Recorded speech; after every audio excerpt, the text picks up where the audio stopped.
Бердібек Соқпақбаев, компас, әңгіме. Қанаттың папасы бір рет ауданға барғанда оған сыйлыққа компас әкеп берді. Үлкендігі қалта сағаттай жып-жылтыр қара құтылы әдемі компас. Тілінің қара бояулы ұшын қалай айналдырып жіберсең де қалтырай теңселіп барып солтүстікті нұсқап тұра қалады. Дегенінен жазбайтын бір беткей бала тәрізді. Қанат қуанып кетті. Рас па өтірік пе дегендей әр жерін түртпектеп айналдыра қарап тұр. Мұндай компас бұл ауылдағы балалардың еш қайсысында да жоқ, тек мектепте ғана бар. Ал онда мұғалім сөйтіп қолыңа беріп қоя ма? Қанат өзін өзгелерден асып кеткендей сезінді. Жүгіріп көшеге шықты. Ойнап жүрген балаларға келді. Бодан, қарашы, менің компасым бар. Балалардың назары Қанатқа ауды. Бәрі ойындарын қойып, оны қоршап алды. Қане бере тұршы деп қай-қайсысы да ұстап көруге құштар боп қолдарын созды. Бірақ Қанат оларға компасын бірден бере қоймады. Сен кеше бәкіңді беріп бедің деп Теміржанның қолын қағып жіберді де бетін басқаларға бұрды. Міне қараңдаршы, қалай айналдырып жіберсеңдер де солтүстікті көздеп тұра қалады. Ал жай уақытта мынасын бүйтіп басып қойсаң тоқтап қалады. Біреудің көрсеткені өзің ұстап көргендей қайдан болсын, балалардың ынтызары қоза түсті. Бере тұршы. Қанат компасты әуелі өзінің тәуір деген жолдасы Боданға берді. Бодан мұндай дәрежеге ие болғанға мәртебесі өсіп, әрі компасқа сұқтана қарап тұр. Тағы 2-3 балаға көрсеткеннен кейін, жетеді енді бұзасыңдар деп Қанат компасын жейдесінің төс қалтасына салып қойды. Балалар шомылуға өзенге қарай келе жатыр. Бодан Қанатты ектеп келеді. Қанат, компасыңа не сұрайсың? Жоқ, сатпаймын деп Қанат Боданды одан әрмен қызықтыра түспек болғандай компасын қайтадан қолына алды. Мен саған күн тартқышымды берейін. Оны не қылам? Әнеугүні сұрап едің ғой? Сонда бермей қойғансың, енді керегі жоқ деп кергіді Қанат. Бодан осы арада өкініштен өз тілін өзі тістегендей болды. Егер сонда күн тартқышын Қанатқа бере салса, қазір оның компасын қыңқ еткізбей алатын сияқты. Бұл жаздың қоңыр жайлы күндерінің бірі еді. Аспанды майда түтілген жібек жүндей үлбіреп, торқа бұлт шымылдықтаған. Күннің қапырық жалынын сол сүзіп алып қап, жерге жанға жайлы майда шуағын ғана себелеп тұрғандай. Балалар шомылып болып киініп жатыр. Қанат жейдесін киіп жатқанда оның төс қалтасынан сусып компасы түсіп қалды. Оны ол сезбеді. Бұны Боданнан өзге ешкім байқамаған еді. Шомылып сергіп алған балалар тоғайға бүлдірген теруге бармақшы болды. Мен бармаймын, аяғыма шөңге кіріп кетеді, деді Бодан. Оны ешкім қыстамады. Бодан самарқау басып қыстаққа қарай келе жатыр. Ұры көзбен артына әлсін-әлсін бұрылып қарап қояды. Балалардың қарасы тоғайға батып көрінбей кеткенде ол кілт тоқтады. Тағы біраз тосып тұрды да содан соң кейін қарай тұра жүгірді. Әлгіндегі өздері суға шомылған жерге жүгіріп келіп шөптің арасында көрінер-көрінбес болып жылтырап жатқан компасты қарбаласа іліп алды да шалбарының қалтасына сүңгітіп жіберді. Бодан жетісіп келе жатыр. Қолында компас. Әлгінде оны ұстап көру дәреже болса, енді өз билігінде. Бәлем Қанат, сат дегенде сатпай қойып едің, енді қайтер екенсің. Бір кезде Бодан көкірегінен біреу түйіп қалғандай оқыс тоқтады. Жүзіндегі қуаныш сәулесін лезде ұнамсыз ой көлеңкесі басып барады. Не істеймін бұл компасты, ешкімге көрсете алмаймын. Біліп қояды, ұры атанам.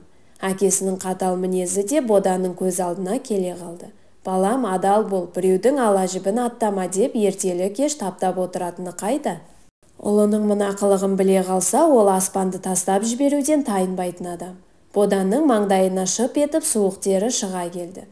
Енді қайттым, неге алдым? Түсіп қалған заматта өзіне неге айтпадым? Әлде жан адамға көрсетпей тығып ұстап жүрсем бе екен? Онда бірақ бұның еш қызығы бола ма? Осындай сапырылысқа мазасыз ой үстінде Бодан қолындағы компасты аудара төңкере қарап бір қауым тұрды. Саубасына сақина тілеп алып, енді содан құтылатын жол іздеуде. Ұры деген жексұрын бір сөз ызыңдап құлағынан кетер емес. Жоқ, мен ұры емеспін, әдейі ұрлап алған жоқпын, түсіп қалған жерінен тауып алдым деп ол өзін өзі ақтамақта болады. Бірақ та бұл сөздің жалған екенін іші сезеді, жиркенеді. Қолындағы компас Бодан үшін енді жабысқақ пәлеге айналды. Одан қалай еткенде құтылып тынбай жаны жай табар болмады. Бодан су бойымен жар жағалап келе жатыр. Тынышынан осыны суға лақтырып жібермеймін бе, кім біліп жатыр? Осы ойы қаншалық тапқырлық боп көрінгенмен Бодан компасты бүйтіп жоқ етіп жіберуге қимады. Енді не істеу керек? Тауып алдым деп Қанаттың өзіне қайырып берсеші. Бірақ ол бұған сенеді деймісің? Бағана осыны сатшы деп Боданның қадала сұрағаны бар ғой. Ай, қу қызығы бұрлап алдың, сіңіре алмайтын болғасын, енді өзіме беріп отырсың дер. Бодан үйге келді. Сен немене бірдеңе істеп келген сияқтысың ғой деп үйдегілердің бәрі оған сезіктеніп қарайтын тәрізді. Неге көңілсізсің, бір жерің ауырама деп сұрады анасы. Ішім ауырады деп Бодан өтірік айта салды.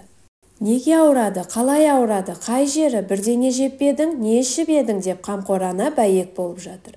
Білмеймін, жай, мына арасы ақырын ауырады, енді басылды. Боданның әкесі бұл кезде үйде жоқ еді, жұмысында болатын. 6 жасар қарындасы Мәкетай Боданға еркелеп келді. Аға, қайда бардың? Тоғайға бардым. Маған бүлдірген әкелдің бе? Бүлдіргенге барғам жоқ, жай шомылуға бардым. Алдайсың, қалтаңды көрсетші, әне бірдеңе томпаяды ғой. Боданның жүрегі су етіп, бойы одан бетер мұздап кетті. Шиқанына тиетіндей шошып, ештеңе де жоқ деп Мәкетайды бойына жолатқысы келмейді. Сығыр алғыр ерке қыз бұған көнер емес. Әне, көрсетші деп тап компас жатқан қалтаны нұсқайды. Бүлдіргенді кісі қалтасына салам екен деп Бодан ашу шақырғандай түр көрсетті. Енді анау не? Бұл асық. Асық демей-ақ қой, дөңгелек бірдеңе ғой. Мәкетай мына сөзімен Боданның құпиясын әшкерелеп қойған тәрізденді. Жоғал әрі деп Бодан оның қолын тұрпайы қағып жіберді де сыртқа зытып отырды. Ел көзінен аулақтап, Бодан тағы да су бойына келді. Не істеу керек бұл компасты? Қара торғайдың анау жардағы ұяларының біріне тығып қойсам бекен? Онда не болғаны? Немесе әлгінде өзіміз шомылған жерге қайтадан апарып тастасам бекен? Қанат мүмкін іздеп келіп өзі тауып алар. Осы кезде Бодан тоғайдан шұбап шығып келе жатқан балаларды көрді. Қолдарында теріп алған бүлдіргендері бар тәрізді. Әлденеге асыққанда ентелей басып келеді. Боданның жүрегі аттай тулап кетті. Балалар оның арамдық қылығын біліп қойып, өзара сопы сөз етісіп келе жатқан секілденді. Енді қайттым, не істедім? Суға лақтырып жіберіп құтылу керек. Бұдан басқа ешбір жол қалмаған тәрізді. Лақтыр, жұтып алып зым-зия жоқ етейін. Күйзеліп тұрған жаныңды сөйтіп жайтап қызайын дегендей өзен суы шымыр-шымыр толқындап сылық-сылық үн қатады. Шалп етіп жағаға соғылып, бол тез деп асықтырғандай болады.